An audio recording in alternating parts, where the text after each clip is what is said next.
Cool story, bro. And today's video, as you can see right now, made by Apple. And as you know, today is a very special day, especially for you Apple fans out there. Steve Jobs actually lost his life on this day. Hopefully, Steve Jobs is actually watching us all enjoy our Apple products, because as you know, he made the future that we are in today. He made the technology. And as you know, I'm a big Apple fanatic. I love Apple products from new to old. So this is a very old product.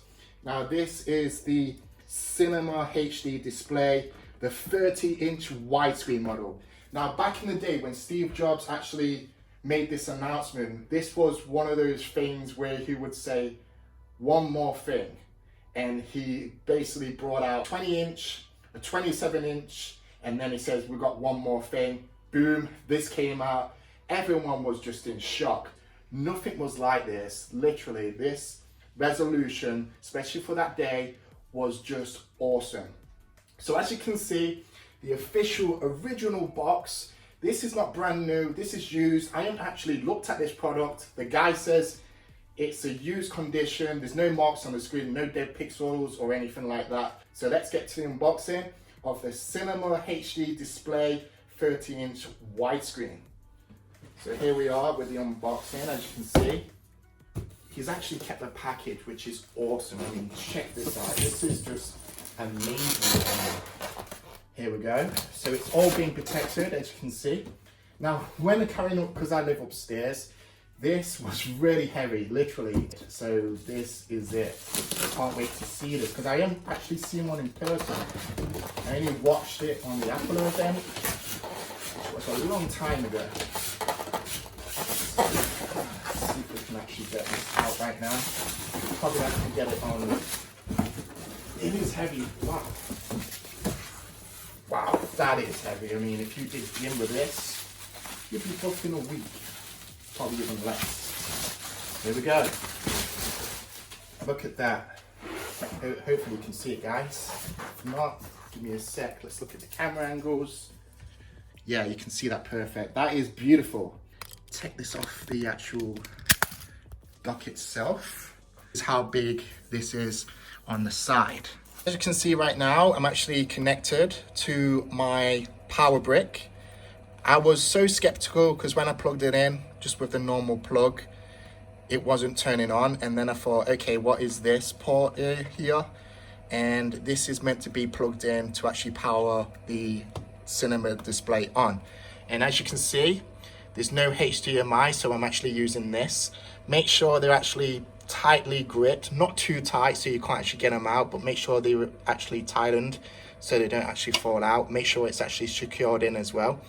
And then connect it to your power and you're good to go. Make sure this is on the floor or next. This is my gaming computer, so make sure it's next to it because the cables are really short. Should I say the wire is really short. Now you do come with a USB. This must be a USB 2.0. And this must be something to do with the Ethernet and internet back in the day. So I'm not actually going to be using this. Here's the ports of the back of the display. 2 USBs, which I think is 2.0 USB ports. And that is everything to do with the ports. As you can see, there's no headphone jack. So if you wanted sound, because as you know, these never came with sound. I don't know why, but they never came with sound. This one that you're seeing right now, that is on my bedroom wall. I use it to watch my movies, TV shows, basically use it as a desktop kind of computer on my wall. And it's pretty awesome. That's the only one that has speakers. This one never did. So if you wanted speakers, you would have to make sure they are compatible with this display before buying them. So USB speakers you would have to get to make this with sound. And on the front of the display, you haven't got nothing but this beautiful Apple logo. Look at that. That is so beautiful. And there's no scratches on it, which is, I'm quite impressed. Got a bit of smudges, but they're easy to get off. But I'm really impressed that it's got no scratches on the Apple logo there. The buttons are actually on the side of the monitor, as you can see right there. These are really awesome. They kind of remind me of the Xbox One touch ones. So they do work, as you can see. So it's just like a little tap. It's not like you tap it. It's not even like a button. It's kind of like a kind of force touch. Like tap on, tap off. So that's nice. So these actually work as well. So you can have it dim. Probably have to get used to these buttons, but they do work. So yeah, hopefully you enjoy this unboxing of this beautiful Apple Cinema display. And there it is in my entertainment setup next to my iMac 27-inch. So thanks for watching, guys.